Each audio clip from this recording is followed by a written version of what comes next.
So 2026లో first biggest film Rajasaab ఇప్పుడే చూసొచ్చాను. సో దాంట్లో ఉన్న పాజిటివ్స్ నెగిటివ్స్ మాట్లాడుకుందాం. పాజిటివ్స్ వచ్చేటప్పటికి యాక్టర్స్ యాక్టింగ్ అండి సూపర్, అసలు చాలా బాగా చేశారు. ఎవ్రీవన్, ప్రభాస్ అయితే అసలు నెక్స్ట్ లెవెల్ ఉంది చాలా. సంజయ్ దత్ గారు కూడా చాలా బాగా చేశారు, అందరూ చాలా బాగా చేశారు. నానమ్ క్యారెక్టర్ మాత్రం ఎమోషన్ డెప్త్ చాలా బాగుంది. అండ్ సెకండ్ వచ్చేటప్పటికి మనకి సినిమాలో ఉన్న థీమ్, ఆ కోర్ థీమ్ ఏదైతే సైకలాజికల్ థ్రిల్లర్ ఉందో అది మాత్రం ఎక్సలెంట్ వర్కౌట్ అయింది. లాస్ట్ 30 minutes మాత్రం అదిరిపోద్ది.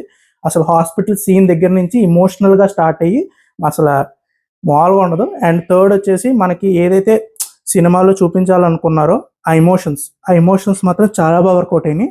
లాస్ట్ ఆ ఎమోషనల్ హై కూడా వస్తుంది. And very good. ఆ 3 మాత్రం పాజిటివ్స్ అని చెప్తా. నెగిటివ్స్ వచ్చేటప్పటికి ఫస్ట్ ట్రైలర్ 2 అండి. ట్రైలర్ 2 వచ్చిన తర్వాత నుంచి ఈ సినిమా మీద ఎక్స్పెక్టేషన్స్ పెరిగినాయి, కానీ trailer 2 is biggest misleading factor for this film. And second వచ్చేసి తమన్ గారు చాలా బాగా ఇచ్చారు అనుకుంటున్నారేమో, కానీ ఆల్మోస్ట్ మన ప్రభాస్ గారిని కొన్నిసార్లు ఏమో హ్యారీ పాటర్ సినిమాలోకి క్యామియో చేయించారు, కొన్నిసార్లు అఖండ సినిమాలో క్యామియో చేయించారు. ఆయన ఆ జోన్లో ఉన్నారు.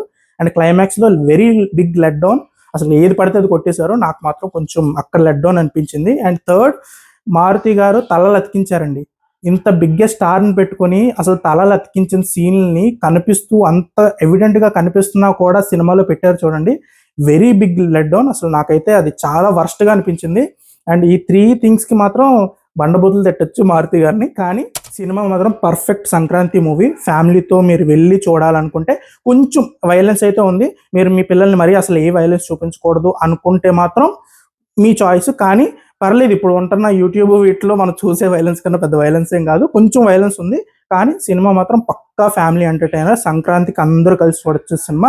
ప్రభాస్ కామెడీ టైమింగ్ కానీ సెకండ్ హాఫ్లో ఉంటుందండి. ఫస్ట్ 20 minutes కామెడీ చాలా బాగుంది. అండ్ క్లైమాక్స్ కూడా అదిరిపోయింది.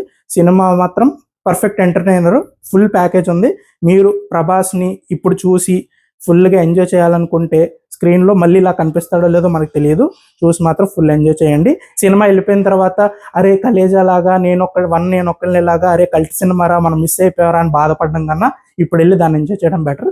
సో మీ దగ్గరలో ఉన్న థియేటర్లో వెంటనే చూసేయండి రాజాసాబ్. బాయ్.